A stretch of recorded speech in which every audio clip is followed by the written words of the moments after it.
Hey y'all, welcome back to another episode of AyJay's Corner.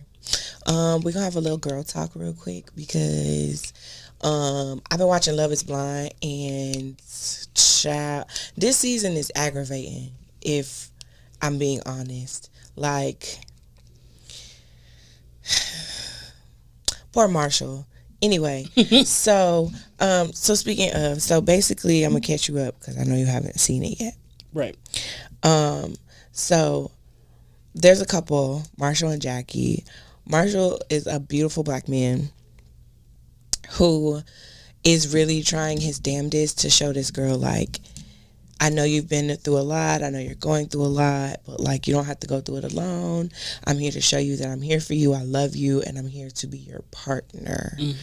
And she was upset with him because she told him that he needed to be more aggressive with her. And then as they're talking, he was just like getting loud with her, talking to her crazy, and like clapping his hands. And she was like, if you don't watch who the fuck you talking to. And he was like, but again, I'm testing you. That's what you said you wanted, right? But now you're telling me that I shouldn't, that I shouldn't. Like, you need to tell me what you want, like make up your mind. And so to me, I'm just like, we hear this a lot with females currently where they're like, oh, they feel like men should do this and this and that, men should be this, or whomever your partner is, man or woman, they need to do X, Y, and Z, and they need to come with X, Y, and Z. I feel like it's just a struggle sometimes because I don't agree. And I feel like you want a partner, not a master. If you want a master, you need to say that. But you keep trying to say, I want a man that's going to do X, Y, and Z, when you could barely rub two nickels together or barely have a pot to piss in. But then when a female or a woman, because apparently people hate when you use female, when a woman says or calls you out on it, oh, all of a sudden they're pick-me's. I feel like people have overused the term pick-me to actually... To the point where we have forgotten what a real pick-me is. A lot. I'll be honest with you. I agree with you. I don't agree with the idea that we make demands of our partners. And this is for someone who dates both men and women. So I don't believe that you should be making demands of your partner that you also cannot, do for yourself. Like, it's not necessarily like... I'm not saying that, oh, you should be making six figures if you're demanding six figures from your partner. What I'm saying is, what do you contribute to a man that is making six figures, or a partner that is making six figures? If that's your requirement that you have for your partner, even if you don't personally have that, what would you do to provide that same level of security? I don't understand. And this is something that I've said before, and I got fucking chewed out for it, but I feel as though sometimes women make demands of men, and especially in this situation, that don't actually align with what they want. And especially, like I said, in this situation where she was like, I want you to be more aggressive, but then when he becomes more aggressive, now you're upset about it. And honestly, this desire, I feel like, for aggression, you want this aggressive man, is just, that's the only kind of man that you know how to deal with. Sometimes when you don't, all you know is drama and trauma, you choose and pick drama and trauma because that's what you know. And he was like, she wants the drama, and I realized that I've been with women like that before, and I'm not trying to. He's like, I'm not going to give in to that. And the fact is, now, the only ding that I have against him in that conversation, where he was just like, yes, I see you as a project, because in the heat of the moment he was pissed off, and she kept like talking to him crazy. So he went below the belt, and he was just like, yes, because I see you as a project. I see so much potential in you, and I'm in it for the long haul. And then so she got mad at him because he called her a project. And then when he finally like calmed down enough to like really tap back into the conversation, he realized what he said. He was just like, he apologized, and he was just like, that's not what I'm saying. I'm saying that there's the potential for both of us to be what we need for each other, but you have to let me, like, Oh, he's fantastic. Yeah. He's a sweet man, and I was just like, unfortunately, she came on there for clout and was doing this man dirty, and it's a whole bunch of stuff that's come out since then, and I still have to go back and watch the last 3 episodes. And I think that's probably what puts me off about the show, is that a lot of it seems, and this isn't just for Love is Blind, but just any of these like dating shows, I hate seeing people get their heart broken.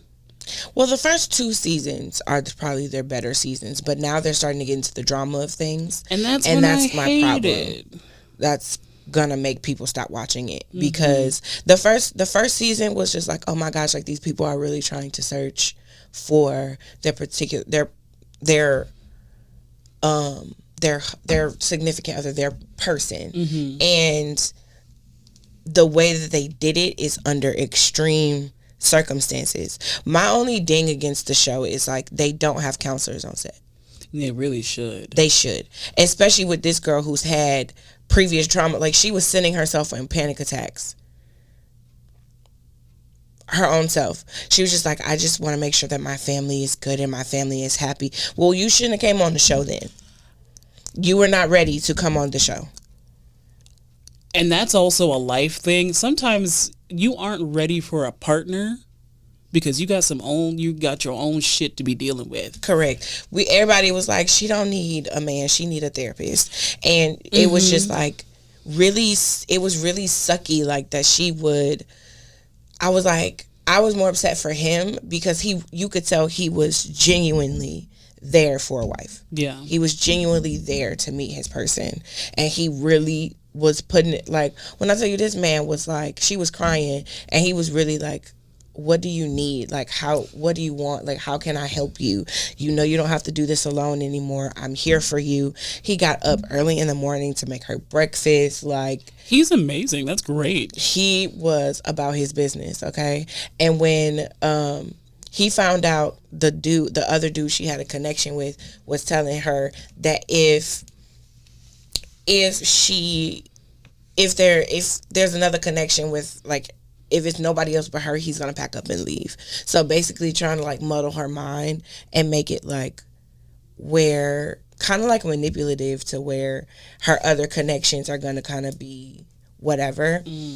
And he was upset about it. He was upset. He came back and he was just like, listen, I know where I'm at with you and I know how I feel about you. I truly care about you and I truly want to be with you. And that's what made her choose him. However, and all the tea on Twitter or TikTok and Twitter and Instagram, it's like text messages from her group thread, like her group text or whatever, going around, and basically she was trying to call Marshall like on the down low or whatever. Wow. And apparently she's been with the other boy this whole time. Oh, Marshall. Correct. Like, it's real bad. And that's why I was like, let me go watch the rest of these episodes because it does not seem like it's going to work out well. Oh. And so, because the other guy, I don't know why they started doing it this season or these last 2 seasons, where once you left the pods, if you didn't have a relationship, that was it for you. But now they've been having events where all of the people from the pods come back and get together. And he decided he was going to rock the boat. Okay. And was like basically saying, well, you know, I'm not gonna let her walk away from me, and I don't care how he feels because he didn't care about how I felt. And I was like, they made their choices. I mean, really? And I'm like, and because again, they meet and marry in 7 weeks. That's a lot. I mean, that's they get 10 days so fast. They get 10 days in the pods where they're talking through walls. Mm-hmm. They have mics where they can hear each other, but they don't get to see each other unless they propose. Correct. That's crazy.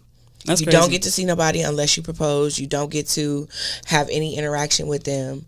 And the first time that everybody meets each other, are when the couples go on their honeymoon for like that week after the pods. So they get to interact with each other for the first time physically, and then they get to meet the people that they've dated, because everybody dates each other.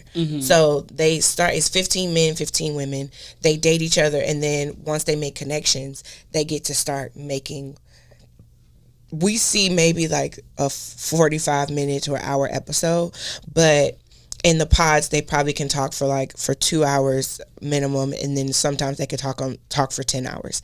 Like, it's that kind of stuff. So they're constantly talking and just having conversation for 10 days straight. So I can see how there's a possible connection that can be made. Yeah. And then once they propose, they get to meet each other. Okay. They get to do the reveal and see their partner for the first time. Now, are these like 30 randos? Are these people like being like, are there research done before for compatibility? No compatibility before. Just 30 randos. Okay. So it's like 15 men and women. And I don't even know how extensive the application or the audition process is. But it seems like it should be like Married at First Sight, where they do extensive like background checks, and they should do like psych evals and stuff like that, just to see, because this show can be very traumatizing for people. Yeah. Because again, they are in the pods for 10 days, in a honeymoon for a week, then they have to move in together until the wedding. That's a lot of life changes to be happening in 7 weeks. And they get put back into their own realities while living together, introducing family, and then walking up to the altar. And at the altar, you still don't know if they're going to say yes or no. That's crazy. You guys can have conversations, you guys can have situations, but between your bachelorette party until the day you say I do, they're more than likely like 24 to 48 hours apart. But still, things can happen in a split second to make them be like, okay, I don't know if I want to do this. But yeah, anywho, that's enough about that. But I just thought we would talk a little bit about like relationships and like how people got shit twisted, especially women. But that's a whole nother episode for another day. But anyway, thanks for watching. If y'all like girl talk, let me know, and then I'll do more of that. But make sure you like, comment, share, subscribe. If you haven't seen Code Switching Naturally, go do the things. And then until next time, okay, bye. Bye.